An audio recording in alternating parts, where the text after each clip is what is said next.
So, well, thanks a lot. This was a lot of great stuff. We were able to hear from you. And is there something you would like to see if you could wish for something to make the work a little bit easier? Yeah, I think that all sound engineers in the world should have their salaries doubled. At least doubled. At least. Myself, I think quadrupled, but I don't think I could get away with it. Do you reckon not with your accountants, no. No, my accountant will let me. Living in England, see, that's always a problem. Yeah, no, on a serious note, all airlines should have seats in business class that go flat, so we can sleep better.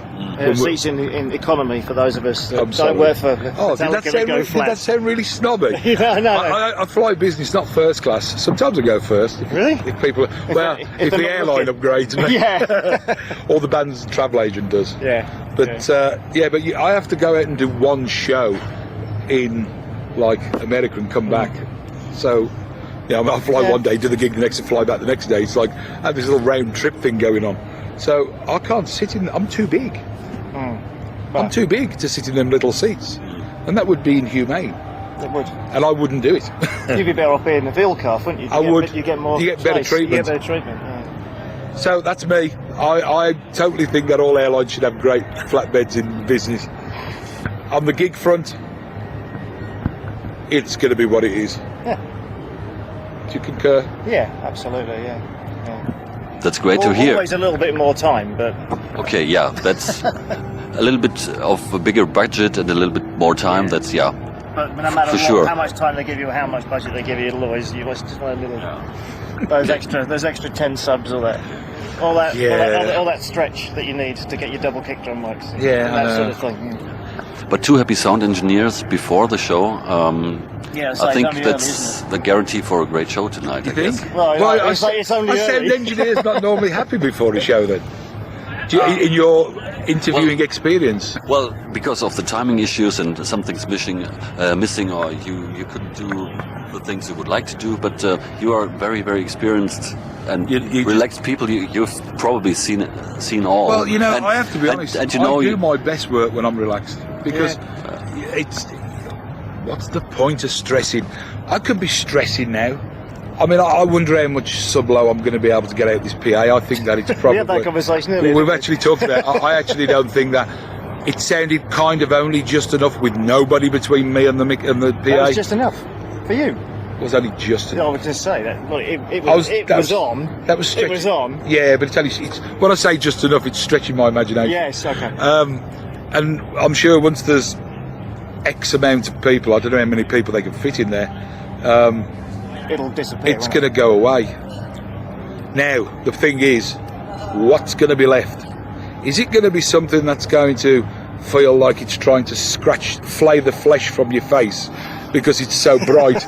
Because there is no kind of counterbalance on the low end. That's the way Metallica works, is if you have a good solid low end, you can get away with the amount of brightness in the guitars.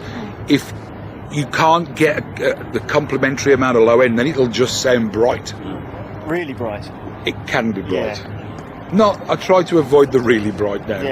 Because I don't like really bright. And then, of course, from the second they start playing, then I'm going through the plot in my head as to what do I do? Do I do this? Do I turn this bit down or turn that bit up or blah blah blah? And I suspect it'll be turning down because I think the subs will be maxed and gasping for air. One phrase that springs to mind. Now, can I get it loud enough for the people who want to jump up and down to Metallica with the right ratio of low end to high end? I don't know. That remains to be seen. But they can rest assured I'll be trying to. Yes. Okay. Yeah. I'm looking forward to hear it. Do you have much problem with environmental health and like Swiss gigs and Austrian gigs and French gigs? I don't mind that posse as long as they're peeled and dipped in salt. Yeah, exactly. I have offered to make a couple of them lie on the floor in the past. Right. The one who touched the console did get the statement. Yeah. Take your fucking hand off that console or I will break your fingers. Yeah. And one of us is going to lie on the floor and it ain't going to be me. Yeah. A few other choice phrases have come to mind with noise police. But they're getting organised. They have a gang now, the noise police. think I've got one coming up in Italy. That's 96 dB. Yeah, but it won't be because it's Italy. Well, that's what our production manager said. Because I had that before. We're doing a Dream Theatre gig, and the promoter's rep comes and says, "Okay, so today says for Italy's Milan. This is Palavobis, that padded thing. Yeah. Says you've got a noise limit of 90 dBA, 95 dBA peaks, but we've paid some more money, and you have 100 and 105. Oh, because it's Italy. That's what our production manager said. Rules only apply. You can buy until DBs. liras and euros. And I'll stuff. purchase another couple of DBs, please. See, I've always wondered with this when they come up and. But you have to trade them for the subs, because then again they get the counter pills. Yeah, it's true. Yeah. Would I trade? No, I'd rather have the With subs. Italy, I they'll think. never have enough subs. Well, that's true. They never never have enough subs. No. There are places in the world where you just don't get enough subs. And Italy is Italy's one top of of the them. list, yeah. Mind you, if it's only 96 dB at the console, it's going to be. The back line's going to be louder than that. Yeah, but yeah. You know what I mean? And they- Off stage, it's louder than that. From the wedges. Yeah, at Yeah, the console, it's just louder than that Yeah. at the console off stage. Yeah. I had one in Germany at the Waldebühne. Yeah. And they never told me, but at 10 o'clock, there's a noise limit comes into play. 7 o'clock. 10 o'clock. But they never told me this, so I'm there roaring along my usual, anything A-weighted from a 105 to 110, in around there's my normal A-weighted reading. And the guy comes up and goes, "You must now turn it down 10 o'clock. I'm like, "What do you mean, turn it down?" And he goes, "Turn it down to something like," it was below 100. And I literally got and then the management was in. I said, "Look, you know, what do you want to do here? Do I do this?" We're halfway through the show, and all of a sudden the volume is going to get a lot less, you know. And it was a €10,000 fine every time it went over or something.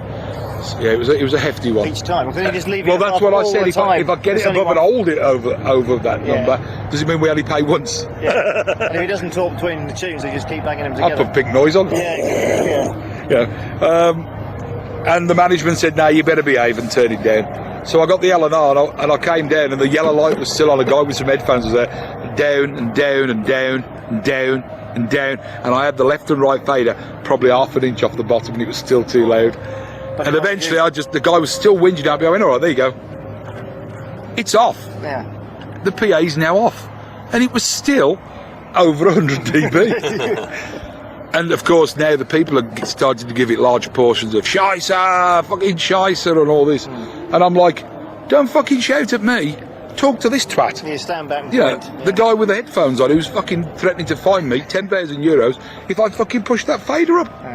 And I must admit, it got a bit ugly. And there was a few words said. And the punters, the people around were getting really angry. Because they'd paid money. It's their fucking money, you know. We've had the And money. probably quite a lot. And probably quite a lot, yeah, you know. Yeah, you know. That's 50 quid. Which is the other thing when you've got the headline band. If you're just doing one of the bands early on in the day, there's kind of precious not to go. Like, it's always nice doing the support band because it doesn't matter if anything goes Yes, wrong. it's true a little bit. If you're out But there you're basically hanging on to their ticket money. onto the ticket, and that's who they want to come and see. And it's such a shame when they get gypped. I hate it, and Especially when you can't do anything about it. No, when you and you'd be surprised the battles that you have to have on behalf of the fans. Really, that's all you're really battling for. You are like the fans' audio representative. Because you're not really working for the band, you're working for them. For them, Yeah. absolutely, because you're the person who's putting it over to, and if they like what you do for their favourite band and they love it. I mean, I have so many people talk to me, they all know me now, most of the fans, it's incredible. I should have my own line in swag or something. The ones who store always in front of the tower. Big Mix Swag. Yeah. Write in if you would like Big Mix Swag. Call this number, 077. No, I think we have to champion their cause, and I think we have to do it against the wishes of the accountants. Because and often the promoters, and the agents, the people putting the PAs up. It's ever so tough. Festival. Ever so tough. You would be shocked, absolutely shocked, how many times I am told by service companies that I don't need that amount of equipment.